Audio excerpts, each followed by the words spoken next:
राम, पता है मोहन, मेरे नए फोन में 3 GB रैम और 32 GB रोम है, जिससे मेरा फोन काफी अच्छा चलता है।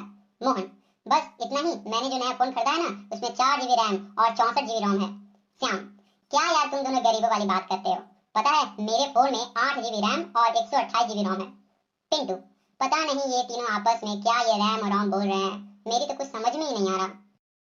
हेलो दोस्तों, कैसे हैं आप सब। तो ये छोटा सा वीडियो क्लिप देखने के बाद आप समझ ही गए होंगे कि आज का ये वीडियो किस टॉपिक पर होने वाला है। तो जी हाँ, आज के इस वीडियो में इसी टॉपिक पर बात करेंगे कि आखिर रैम और रोम होता क्या है और मेनली इन दोनों के बीच अंतर क्या है। तो चलिए स्टार्ट करते हैं। लेट्स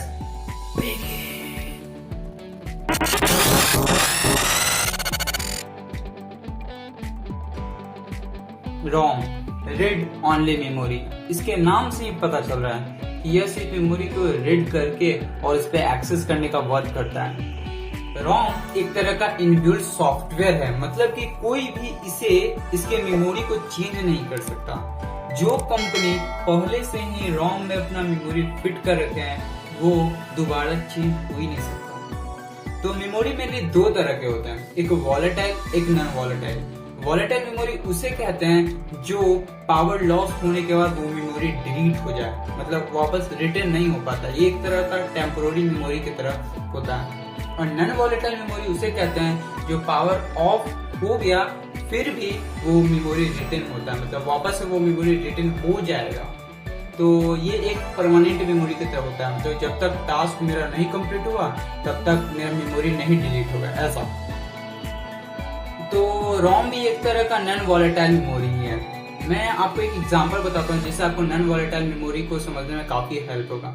वॉशिंग मशीन का, तो एक मान लीजिए आपके पास डिजिटल वॉशिंग मशीन है और उसमें आप कपड़ा धोने के लिए डालें। 10 मिनट का आपने टाइमर सेट कर दिया और कपड़ा 10 मिनट में धुल के तैयार हो जाएगा। तो अगर 5 मिनट वो वर्क किया वॉशिंग मशीन, उसके बाद लाइट कट गया, लाइट कटने के बाद उसके फिर से 1 या 2 घंटे बाद लगभग लाइट आया, तो क्या आपका वॉशिंग मशीन फिर से स्टार्ट होगा और फिर से 10 मिनट आपका कपड़ा को धोएगा? नहीं, क्योंकि वॉशिंग मशीन में रोम लगा रहता है। और मैंने इसके पहले ही आपको बताया कि रोम क्या है, नॉन वॉलेटाइल मेमोरी है, मतलब कि वो अपने मेमोरी को रिटेन कर लेता है। तो फिर 5 मिनट ही वर्क करेगा और आपका कपड़ा धो के तैयार हो जाएगा। तो ये तो देखा आपने कि रोम कैसे एक नॉन वॉलेटाइल मेमोरी है जिसके मेमोरी को नहीं चेंज किया जा सकता।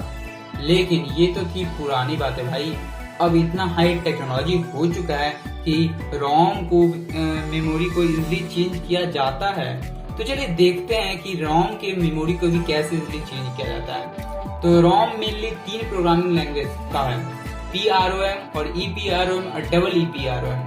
PROM मतलब प्रोग्रामेबल रीड ओनली मेमोरी, मतलब इसे चेंज नहीं किया जा सकता। ये पहले वाले रोम में आता था कि एक बार मेमोरी फिट कर दिए वापस अब चेंज होगा ही नहीं। लेकिन फिर डेवलपमेंट हुआ, डेवलपमेंट होने के बाद फिर EPROM एक प्रोग्रामिंग लैंग्वेज इसमें आया, जो कि इसका फुल फॉर्म होता है erasable programmable read only memory. मतलब इसके मेमोरी को चेंज किया जा सकता है लेकिन ये काफी डिफिकल्ट होता था। इसके लिए हमें रोम को बाहर निकालना पड़ता था, उसके पहले वाले मेमोरी को डिलीट करना पड़ता था, फिर उसे नया मेमोरी उसमें डाला जाता था, तब उसके बाद उस डिवाइस में सेट किया जाता था। लेकिन उसके बाद और डेवलपमेंट हुआ, उसके बाद इतना हाई टेक्नोलॉजी आया कि बना EEPROM, मतलब कि electromagnetic erasable programmable read only memory. हाँ, इतना बड़ा है कि वर्ड बोलने में भी। तो ये इजिली इसमें चेंज हो जाता है, मतलब कि अगर कोई भी मेमोरी हमको चेंज करना है तो इजिली बिना निकाले हम अंदर से यू इलेक्ट्रोमैग्नेटिक के थ्रू, इसे रेडिएशन के थ्रू आराम से चेंज कर सकते हैं। तो ये तो देखा आपने रोम के बारे में कि रोम क्या था और रोम कैसे मेमोरी को स्टोर करता है और कैसे हम उसमें से मेमोरी निकाल सकते हैं। तो अब बढ़ते हम अपने आगे टॉपिक की ओर। रैम क्या होता है? RAM, random access memory. इसके बिना कंप्यूटर, फोन या कोई भी इलेक्ट्रॉनिक डिवाइस काम ही नहीं कर सकता। मतलब कि यह कह सकते हैं कि रैम कंप्यूटर का एक ऐसा बेस है जिसके बिना कोई भी डाटा एक्सेस हो ही नहीं सकता।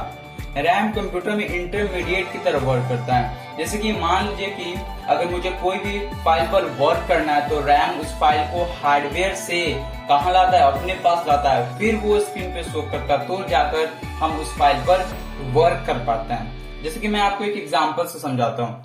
मान लीजिए कि एक बहुत बड़ा ऑफिस है जहां पर बहुत सारा फाइल एक कबर्ड में यूं रैंडमली रखा हुआ है। वहां पर ऑफिस के मैनेजर का एक डेस्क भी है जहां पर वो उन्हीं सभी फाइलों को लाकर पढ़ता है। उस रूम के कबर्ड को मान लीजिए हार्ड ड्राइव और मैनेजर के डेस्क को मान लीजिए रैम। तो अगर मैनेजर को फाइल पढ़ना है तो वो उसे कबर्ड से यानी हार्ड ड्राइव से कहां लाना होगा, उसके डेस्क पर यानी रैम पर। तो अब जरा सोचिए, अगर उसे एक बार में ज्यादा फाइल पढ़ना है तो उसका डेस्क भी बड़ा होना चाहिए। तो डेस्क बड़ा होना चाहिए मतलब कि उसका रैम बड़ा होना चाहिए। तो रैम अगर बड़ा होगा उतना बड़ा ही रैम होगा जितना बड़ा उसको मल्टीटास्किंग कर पाए। मतलब जितना बड़ा रैम होगा उतना बड़ा हम एक बार मल्टीटास्किंग कर सकते हैं। मतलब कि जैसे कि जितना बड़ा डेस्क होगा उतना ज्यादा, मतलब उतना एक बार में वो जो मैनेजर है वो मल्टीटास्किंग कर सकता है। यही फायदा होता है कि जिस भी मोबाइल या कंप्यूटर का रैम जितना बड़ा होता है वो उतना एक बार में मल्टीटास्किंग कर सकता है। मतलब बहुत सारा फाइल खोल के, एप्लीकेशन खोल के रख सकते हैं बैकग्राउंड में, कोई फर्क नहीं पड़ेगा अगर रैम कंप्यूटर का या कोई भी फोन का स्ट्रॉन्ग है। तो रैम एक वॉलेटाइल मेमोरी होता है। वॉलेटाइल मेमोरी में पीछे बता रखा है, मैंने पीछे बता रखा था कि वॉलेटाइल मेमोरी और नॉन वॉलेटाइल मेमोरी क्या होता है, लेकिन फिर भी मैं एक बार और बता देता हूँ। वॉलेटाइल मेमोरी उसे कहते हैं जिसमें मेमोरी टेम्पररी होता है। मतलब कि अगर एक बार पावर लॉस हुआ तो मेमोरी डिलीट वापस से रीस्टोर नहीं हो पाता जब तक कि हम वो फाइल, वीडियो, ऑडियो या कुछ भी हार्ड ड्राइव में सेव नहीं कर देते। जैसे कि अगर मैं कोई भी फोटो एडिट कर रहा हूँ, मैंने लगभग आधा फोटो एडिट कर लिया, उसके बाद लाइन कट हो जाता है तो मेरा सारा मेहनत क्या बेकार हो जाएगा। जब मैं फिर से कंप्यूटर रीस्टार्ट करूंगा तो मुझे शुरू से फोटो एडिट करना पड़ेगा। तो ये होता है वॉलेटाइल मेमोरी। मतलब कि एक बार पावर लॉस तो मेमोरी भी लॉस, जब तक कि आप उस मेमोरी को हार्ड ड्राइव में सेव ना कर लें। तो रैम दो तरह के होते हैं कि SRM और DRM। तो SRM मतलब स्टैटिक रैम और DRM मतलब डायनेमिक रैम।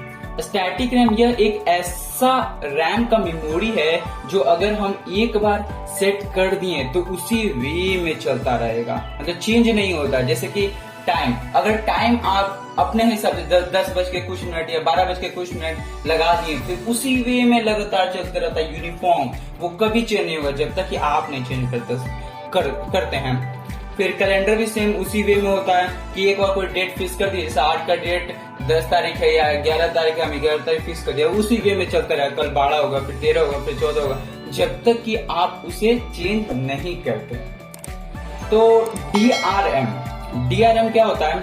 DRM मतलब कि डायनेमिक रैम। इसी में हमारा सारा वर्क होता है। जैसे कि अगर हमें कोई भी फाइल पे वर्क करना है तो वह हार्ड ड्राइव से रैम में आता है, और नहीं काम होता है तो वो रैम से हार्ड ड्राइव में चला जाता है।